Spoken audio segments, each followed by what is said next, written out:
Friends, welcome to my channel. बहुत बहुत स्वागत है आप सभी का। तो फ्रेंड्स, आज हम 46 और 50 साइज तक के जो भी ब्लाउजेस होते हैं और यहाँ पर हम सादा ब्लाउज बना रहे हैं जिसको आप फोर्टेक्स वाला ब्लाउज भी बोलते हैं। तो आपका 46 से लेकर 50 साइज तक का ब्लाउज का आज हम कटिंग करेंगे।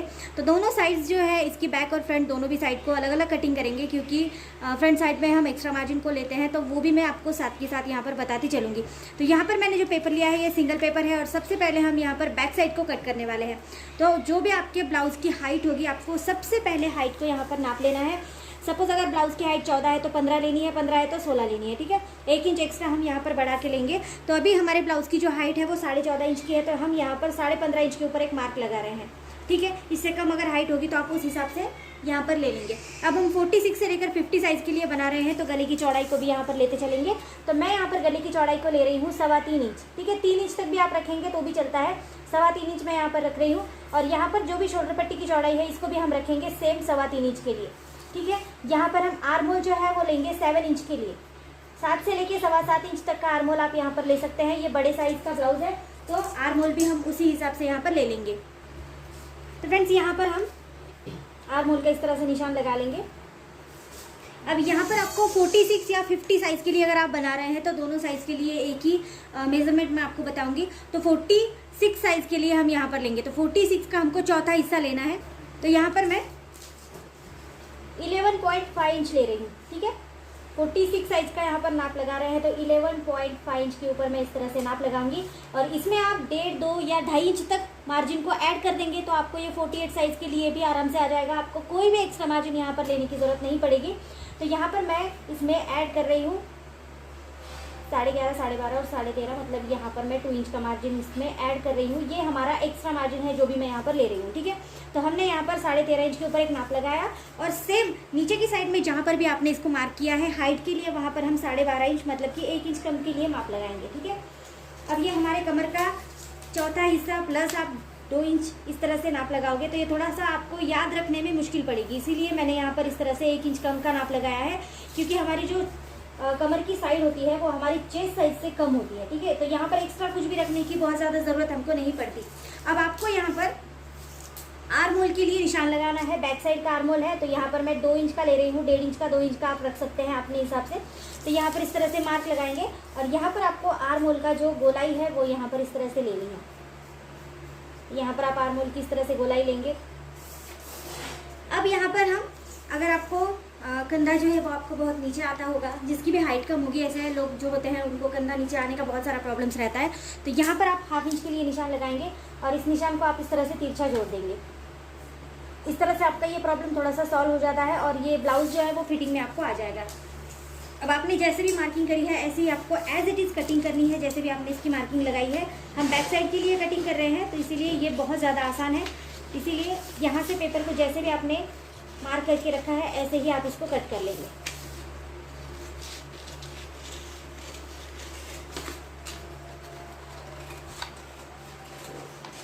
जहाँ पर ये 1/2 इंच का आपने निशान लगाया है सेम वही तरीके से आप यहाँ तक इसको कट करके अलग कर लेंगे। तो अब ये हमने पेपर कटिंग को अलग कर लिया है। अब हमको फ्रंट साइड के लिए निशान लगाना है, तो आप क्या करेंगे, चाहे तो आप मेजरमेंट को वापस से ले सकते हैं, जैसे हमने बैक साइड के लिए मेजरमेंट ली है वैसे, या तो आप इस तरह से पेपर ले लेंगे और जो हमने बैक साइड के लिए इस तरह से मेजरमेंट ली है इस पेपर को आप इस तरह से इसके ऊपर रख लेंगे और आपको इसकी नॉर्मल से आउटलाइन लेनी है। आपको इसमें कुछ भी नहीं करना है, इस तरह से आप नॉर्मल से आउटलाइन इसकी ले लेंगे। ये देखिए इस तरह से, ये बहुत ज़्यादा आसान तरीका है, इसमें कुछ भी याद रखने की ज़रूरत नहीं पड़ती है और डबल मेजरमेंट लेने की भी ज़रूरत नहीं पड़ती है। तो इस तरह से आप आउटलाइन ले देंगे और आप एक स्केल की मदद से इस आउटलाइन को एज इट इज़ ज्वाइन कर लेंगे, ठीक है। तो जैसे भी मैंने आउटलाइन बनाई है वैसे ही मैं इसको ज्वाइन कर ले रही हूँ।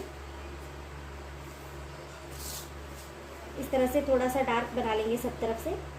हमको वापस इसमें मेजरमेंट लेना है, इसीलिए मैं इसको इसी तरह से रखूँगी। अब हमने जैसे बैक साइड के लिए 3.25 इंच का जो गले का निशान है वो लगाया था, तो मैं वही यहाँ पर लगा रही हूँ और शोल्डर पट्टी को भी 3.25 इंच के ऊपर रखूँगी।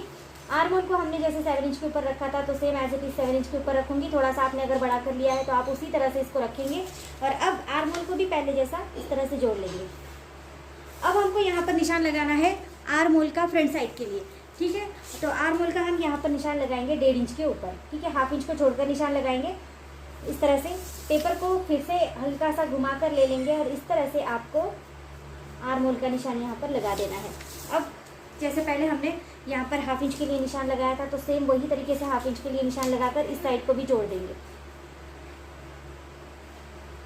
अब आपको आगे का गला जो भी है इसके लिए निशान लगाना है, तो आपको जो भी परफेक्ट आने वाला ब्लाउज होगा उसका आप आगे का गला यहाँ पर ले लेंगे। जैसा भी जितना भी है उतना ही लेना है, इसमें बढ़ाना घटाना कुछ नहीं है। तो मैं यहाँ पर ले रही हूँ 7 इंच के लिए, ठीक है। 7 या 7 इंच तक का गला आप रखेंगे, बहुत ज़्यादा भी डीप नहीं रखेंगे। और इस तरह से यहाँ पर भी आप 3.25 इंच का निशान इस तरह से लगा लेंगे, जैसे ऊपर हमने लगाया था। तो इसको इस तरह से हम कंप्लीट कर देंगे स्क्वायर में। अब आप यही निशान को 1.5 इंच के लिए अंदर लेंगे इस तरह से। अब आपको यहाँ पर इस तरह से गोलाई लगानी है गले में, ठीक है। आप कोई भी निशान लगा सकते हैं, आपको जो भी पसंद हो। गोल नहीं पसंद है तो आप पंचकोनी गला बना सकते हैं, इसको चौकोनी रख सकते हैं, ये टोटली आपका डिसीजन रहता है। अब यहाँ पर हमने बेल्ट के लिए निशान लगाना है। आप क्रॉस पट्टी बोलेंगे, बेल्ट बोलेंगे, जो भी आप बोलते होंगे। तो यहाँ पर देखो, एक साइड से मैं यहाँ पर 3 इंच का निशान लगा रही हूँ और दूसरी साइड से मैं ये निशान लगा रही हूँ 3.5 इंच के ऊपर, ठीक है। थोड़ा सा डिस्टेंस रख के मैंने निशान लगाया है और इस तरह से आप तिरछा इसको ज्वाइन करेंगे।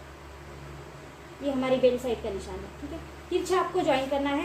और पहले भी मैंने आपको बेल्ट का निशान कैसे लगाना है अलग अलग तरीके से बताया है, तो आप थोड़ा सा वीडियोस में जाकर भी देख सकते हैं कि बेल्ट का निशान टोटली अगर आपको लगाना आता ही नहीं है तो आप कैसे लगाएंगे, ठीक है। वैसे ये सबसे अच्छा तरीका है और ये बिल्कुल परफेक्ट भी हो जाता है। अब यहाँ पर आप फिर से टेप को इस तरह से सीधा रखेंगे और यहाँ से आपने लगाना है ठीक 4.5 से लेके 5 इंच के ऊपर निशान। आप चाहे तो इस वाले का इस साइड का सेंटर लेकर भी नीचे आ सकते हैं, और नहीं तो आप 5 इंच के ऊपर या 4.5 इंच के ऊपर भी इसको निशान लगा सकते हैं इस तरह से, ठीक है। 4.5 से लेके 5 इंच के बीच में निशान लगाना है, इससे ज़्यादा आगे आपको नहीं जाना है। अब इस निशान को हम ऊपर सीधा करेंगे 3 इंच तक, ठीक है। 3 या 2.5 इंच के लिए निशान लगाएंगे, इससे ज़्यादा भी ऊपर नहीं लेंगे, ठीक है।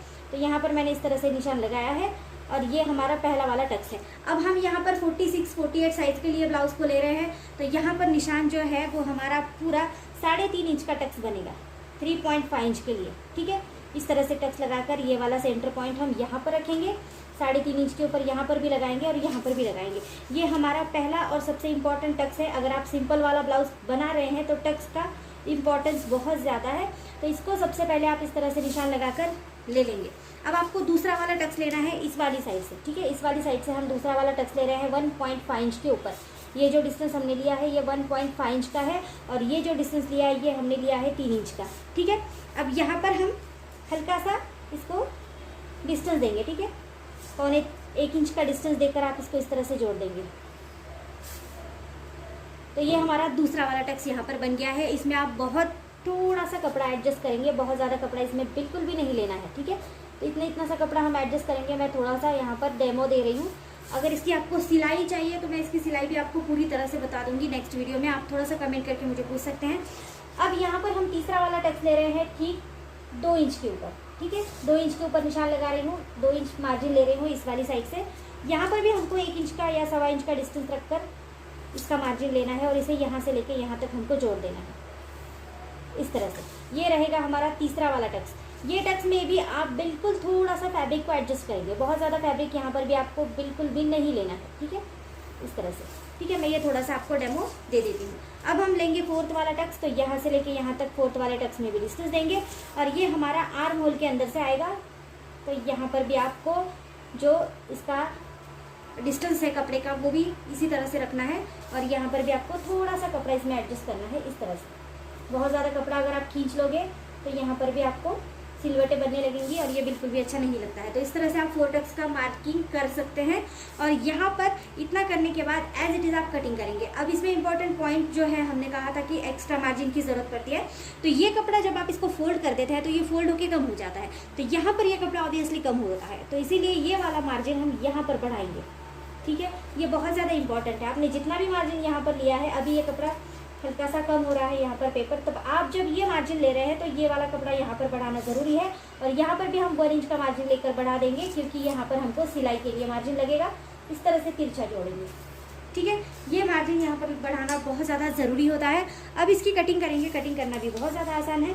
ये आप कपड़े पर अगर कर रहे हैं तो भी यही सेम तरीका रहेगा, ठीक है। पेपर पे कटिंग आप सिर्फ डेमो के लिए दे रही हूँ, ये आप कपड़े पर ही अगर इसकी मार्किंग करके कटिंग करेंगे। लेकिन जो भी बिगिनर्स होंगे वो पहले इसकी मार्किंग पेपर पर ही करेंगे, देन इसकी जो कटिंग है वो आप कपड़े पर जो है वो कर सकते हैं, जिसकी वजह से आप गलती की जो बात होती है वो बिल्कुल भी नहीं रहती है। अगर आप कपड़े के ऊपर कटिंग करते वक्त गलती करेंगे या फिर मार्किंग करते वक्त गलती करेंगे तो कपड़ा जो है वो हमारा नुकसान हो जाता है। तो इसीलिए आप सबसे पहले इस तरह से करेंगे। अभी मैं जो कर रही हूँ ये फ्रंट साइड का आर्मोल कट कर रही हूँ, बैक साइड का मैंने पहले ही करा है तो इसको हम बाद में हटा देंगे, ठीक है। तो यहाँ पर इस तरह से आप कटिंग करेंगे। आपका जो भी साइड का आपने जो भी गला लिया होगा, आपने राउंड शेप लिया होगा, एज इट इज जो भी लिया होगा तो उसी हिसाब से आप यहाँ पर गले की भी कटिंग कर लेंगे। अब देखो इस तरह से हमने 46-48 चेस्ट साइज के लिए सिंपल वाले ब्लाउज की कटिंग करी है। अब आप स्लीव्स की कटिंग जो है वो मेरे वीडियोस में देख सकते हैं। आपको कोई भी पर्टिकुलर साइज़ के लिए स्लीव्स चाहिए तो आप वहाँ पर देख सकते हैं। मैंने हर साइज़ की स्लीव्स के लिए आपके लिए वहाँ पर वीडियोस को अपलोड किया हुआ है। अगर आपको चाहिए कोई भी पर्टिकुलर साइज़ तो आप वापस से मुझे कमेंट करके पूछ सकते हैं। किसी भी साइज़ के स्लीव्स के लिए मैं आपके लिए वापस से कटिंग यहाँ पर डाल दूँगी। तो आज हमने 46-48 चेस्ट साइज़ के लिए यहाँ पर सिंपल वाले ब्लाउज की कटिंग करी है। तो आज की अगर वीडियो आपको अच्छी लगती है तो चैनल को लाइक करना, शेयर करना, सब्सक्राइब करना। और अगर आपको किसी भी प्रॉब्लम का हल चाहिए या फिर ब्लाउज से रिलेटेड आपको कोई भी प्रॉब्लम हो तो आप मुझसे पूछ सकते हैं। So thank you friends video को पूरा देखने के लिए। Thank you so much.